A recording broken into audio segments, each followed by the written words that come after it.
चला छान hotel style मसाला खिचडी तयार करू. त्यासाठी 1 कप तांदूळ, 1/3 कप मुगाची डाळ आणि 1/3 कप मसूरची डाळ घेतली. दोन्ही डाळी स्वच्छ धुतल्या आणि अर्धा तास भिजत ठेवलेल्या आहेत.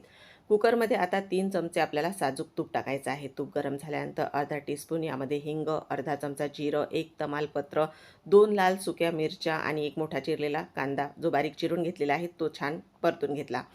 1 चमचा आलं लसूण पेस्ट आणि कढीपत्त्याची 10 ते 12 पानेसुद्धा टाकून घेतली. ते सुद्धा छान खमंग असे परतून घेतले. आता यामध्ये काही मसाले टाकूया. चवीप्रमाणे लाल तिखट, 1.5 चमचा गरम मसाला, 1 चमचा धना पावडर आणि हळद टाकून घेतली. छान असं मिक्स करून घेतलं आणि मिक्स झाल्यानंतर त्यामध्ये काही भाज्या चिरून घेतल्या. बटाटा, शिमला मिरची, फ्लॉवर, मटार, टोमॅटो ते सुद्धा टाकून घेतले आणि छान परतून घेतले. यामध्ये त्यानंतर आपण जे धुतलेले डाळ तांदूळ होते ते सुद्धा टाकून घेतलेले आहेत आणि पाणी टाकून घेतलं.